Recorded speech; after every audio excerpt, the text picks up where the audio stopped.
nilikuwa naomba mnisikilize kwa makini sana, mnisikilize mpaka mwisho, usiache kunisikiliza.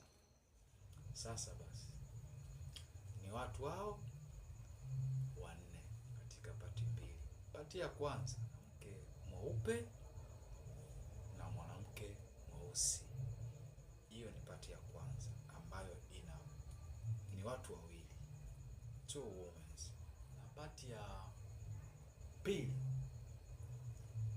inahusu watu hao wawili, kati ya mwanaume mweupe na mwanaume mweusi. Hiyo ni pati ya pili ambayo inahusisha watu wanne. Hapa ndo narudi naposema kwamba Mwenyezi Mungu mwache aitwe Mwenyezi Mungu. Unajua Mwenyezi Mungu kaomba kitu, wewe unaposema kwamba mimi hichi kitu kibaya hicho, yule yuko hivi, basi ujue Mwenyezi Mungu kakiwekea mbadala sehemu nyingine, hicho kitu kinaenda kina fit kabisa. Na hili jambo kati ya makundi mawili, kati ya mweupe na mweusi, utafiti nilioufanya ni juu ya mahusiano kati ya mtu mweupe na mtu mweusi, awe mwanamke mweupe, mwanamke mweusi, awe mwanaume mweupe, awe mwanaume mweusi.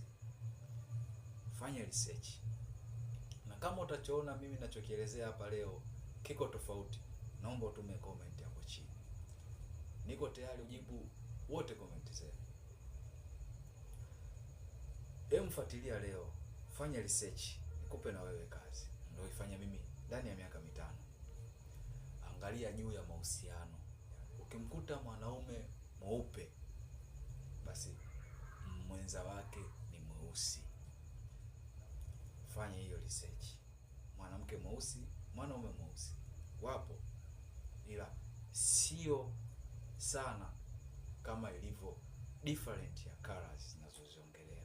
Mwanamke mweusi, basi ujue mwanaume mweupe, na ukimkuta mwanaume mweupe, basi ujua mke wake au mwenza wake ni mweusi. Na kama utakuta mwanamke ni mweusi, mwanaume ni mweusi, basi ujua siku sio nyingi mmoja wapo lazima awe mweupe pale, iwe mwanamke iwe mwanaume, ila asilimia kubwa ya watu wengi ni wanawake. Hicho kitu ndo Mwenyezi Mungu kaweka created kabisa. Na kama ukimkuta mwanaume ni mweusi, basi ujue mwanamke lazima atakuwa mweupe, atajikilimu kwa staili yoyote ile ili mradi awe mweupe. Unaweza ukaleta kauli ukasema wanawake siku hizi wanajikilimu, ile ni automatic, japo watu wanajibadilisha kujiweka katika hali ya tofauti ya kupishana na Mwenyezi Mungu, lakini ukweli ndio ule. Na kama wote wakiwa weusi, basi kama sio mwanaume kujikilimu, basi mwanamke atajikilimu. Unaweza ukasema kwamba sasa kama ni relationship kwa wazungu, je, inakuwaje kama huku kwetu sisi Afrika au black, unaweza ukasema kwamba sisi huku ni black, inaweza ikatokea hivyo. Je, kwa wazungu?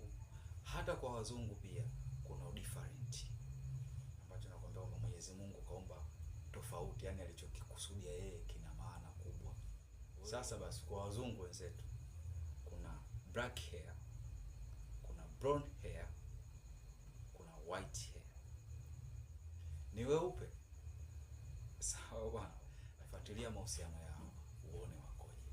Utamkuta white hair yupo na black hair, white hair yuko na brown hair. Sasa ili nikupe makusudio ya hili jambo limetokana na nini, naomba kesho nitakapokuja hapa nitaliendeleza hili jambo, nitazidi kuwafafanulia zaidi. Leo muda ni mdogo, nitazidi kuwafafanulia zaidi kwa nini Mwenyezi Mungu kaomba makusudio yale.